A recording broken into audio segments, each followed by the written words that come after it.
과감하게 나서서 좋은 성과를 보여주는 것, 이런 것들이 바로 총체적인 매력 창출 단계라고 볼 수가 있습니다.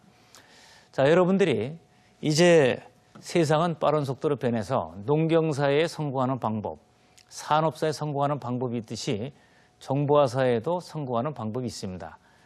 중요한 것이 바로 뭐냐면 지금 말씀드린 매력입니다. 이 매력의 중요성은 사실 개인의 매력에 처음 맞춘 것이 아니라 처음에는 제품의 매력도, 산업의 매력도 같은 것으로 많이 신경 썼습니다.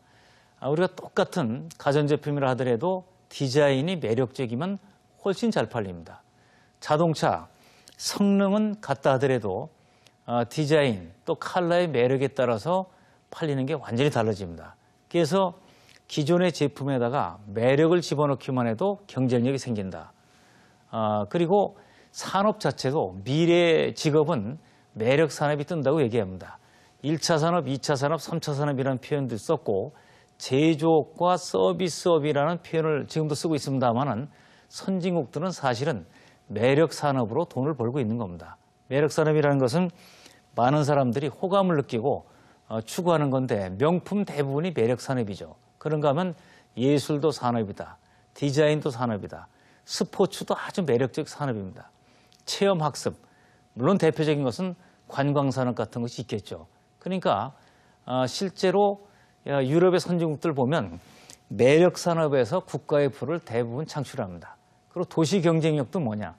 도시의 매력도를 높여라. 그래서 대체로 보면 어트랙션 탑 10, 그 도시의 매력 10가지가 뭐냐? 한 가지만 보고 찾아오는 것보다는 그래도 기왕에 애국까지 시간을 내서 가다 보니까 몇 가지 요인이 있어야겠다. 그래서 매력 10가지를 쫙 장착을 시키면 사람과 돈이 몰려온다. 이처럼 국가도 매력에 의한 경쟁, 그리고 도시도 매력 경쟁, 제품도 매력 경쟁입니다. 여기서 확장된 것이 바로 사람의 매력이다 라고 볼 수가 있겠죠. 과거에는 이러한 그 매력을 제일 먼저 눈치챈 사람들이 바로 정치인들이었습니다. 정치인들은 좋은 이미지를 갖게 되면 지지하는 사람이 늘어나고 그리고 표가 나온다 해서 유명한 케네디, 클린턴, 그 매력 지수가 굉장히 높았던 사람들입니다. 그리고 거기에는 표정의 매력, 언어의 매력, 소통의 매력 이런 것들을 다 가지고 있었습니다. 그래서 정책 대결도 중요하지만 좋은 정책이면서 매력을 가진 사람은 더 큰 성과가 나오고 매력이 떨어지면 손해를 본다 해서 정치인들이 많이 이걸 가지고 있었고 이것을 PI라고 얘기합니다. President Identity. 그래서 대통령 선거전에 쓰다가 그 뒤에 이것을 똑같은 PI인데 Personal Identity, 개인의 이미지 관리를 잘 해주면 거기서 높은 경쟁력이 나온다 해서 PI로 바뀌었습니다. 처음에는 글자 그대로 기업에서도 CEO들이 주로 PI를 했습니다만 이제는 사원들도 모든 직장인들이 스스로 매력도를 높일 때 경쟁력이 생기고 그리고 더 큰 성과를 낼 수 있다고 해서 이제 개인도 PI 시대로 바뀌었습니다. 요즘 직장인들 보면 정말 매력적인 사람이 많습니다.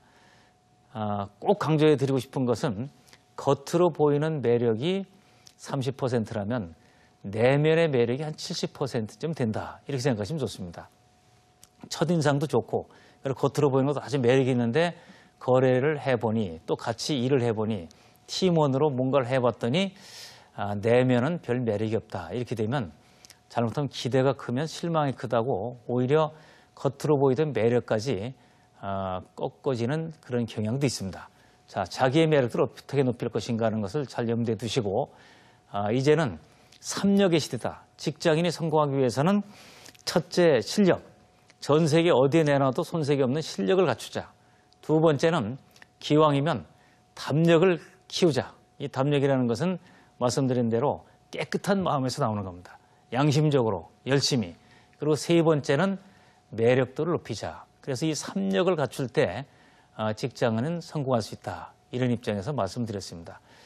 저는 개인적으로 국가나 도시, 직장인도 매력이 중요하지만 가정도 매력이 있어야 된다고 생각합니다. 왜 직장인들이 집에 일찍 안 들어가고 다른 데로 가는가? 다른 데가 어딘가 봤더니 전부 매력적인 곳이라는 겁니다. 호프집도 매력이 있고 와인바도 매력이 있고 자 그런가 하면 매력적인 친구를 만나게 되고 근데 집은 별 매력이 없다는 거죠. 그래서 제가 주장하는 것은 가정도 매력적으로 꾸미면 그러면 가족 구성원들이 집으로 달려가게 되는 것이 아닌가. 그래서 요새 스마트 홈도 중요하지만 스위트 홈, 스마트 홈이 아니라 매력적인 가정, 어트랙티브 홈을 만드는 것이 하나의 트렌드다. 이렇게 얘기합니다. 이제 세상은 변해서 매력이 바로 경쟁력인 시대가 됐습니다. 여러분들께서 매력도를 높여서 높은 성과 내시기를 기대하겠습니다. 감사합니다.